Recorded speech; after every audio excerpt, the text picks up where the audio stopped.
Hey, how y'all doing? It's Big John, and welcome back to It's All in the Game. So today I'm going to give a little bit more commentary on this whole situation surrounding the George Floyd murder in Minneapolis and all the civil unrest and rioting and protesting and whatnot that's going on around the country. So first of all, the officer Derek Chauvin was charged with third-degree murder and second-degree manslaughter. So most states don't actually have a third-degree murder charge, but in Minnesota, this is how the third-degree murder charge reads. Whoever, without intent to effect the death of any person, causes the death of another by perpetrating an act eminently dangerous to others and evincing a depraved mind without regard for human life is guilty of murder in the third degree. So what that's saying is that while you didn't set out to cause the death of somebody, either your mind is so depraved and fucked up that you can't tell the difference that what you're doing is going to kill the person, whatever you're doing, the act you're committing is so dangerous that, you're not giving regard to this person's life, and the result is that you killed him. And that, is pretty accurate. I'd love to see this guy get a charge that carries more than 12 years, but I guess that does sound like what this guy did. He probably didn't set out intentionally to murder him. He just had no value for this man's life.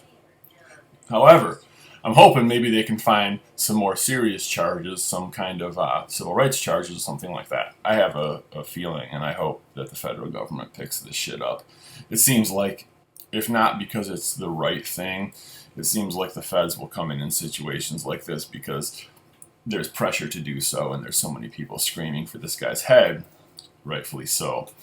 All right, so we'll see. We'll see in the future how these charges pan out. See if these other three guys are charged with this incident as well. And now this is something I'd like to talk about, is the other three guys involved in this situation. Now, first and foremost, I want to make it clear, I fully believe that these guys need to face justice as well. These guys need to face charges as well.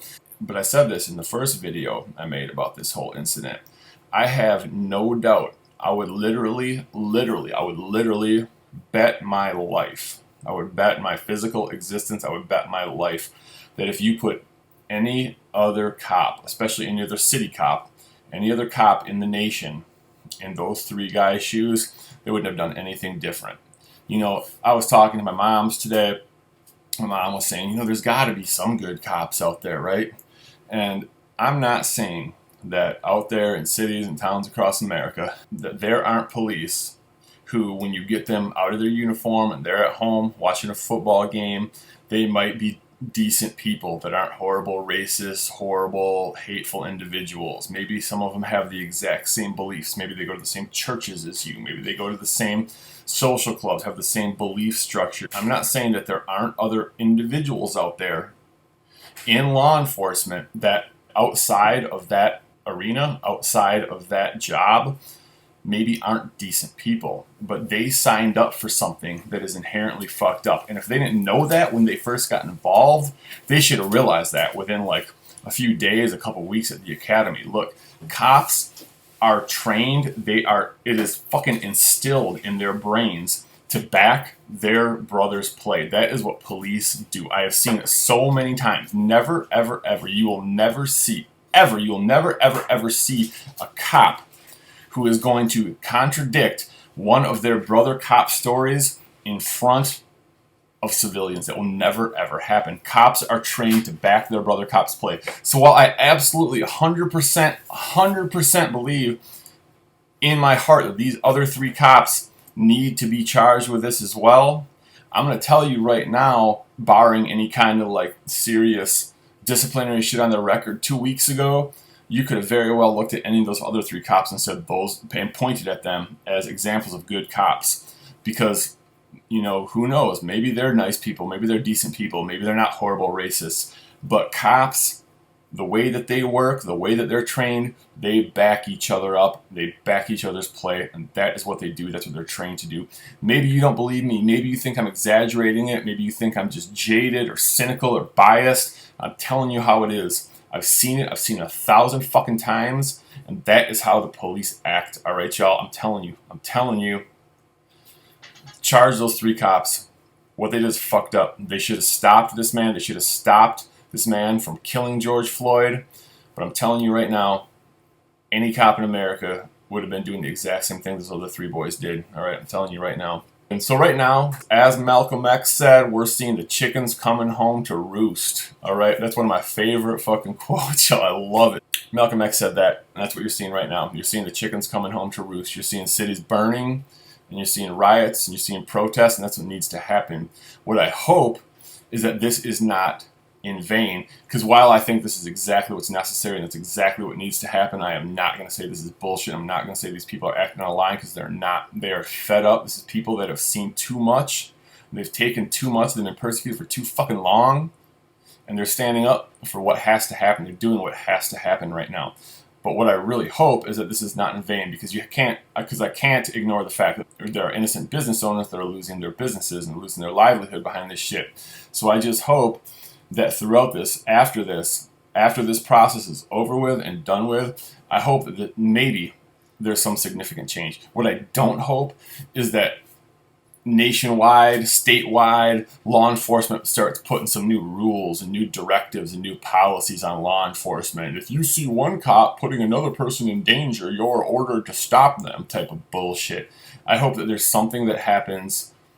They make some significant changes to the actual culture of law enforcement in our country. You know, I was talking to my mom today, and I was saying, Mom, look, you know, when you were growing up, I bet you anything you knew the cop's name in your town. And you know what she said? She said, George Benson, or whatever the fuck name it was. I just made that name up.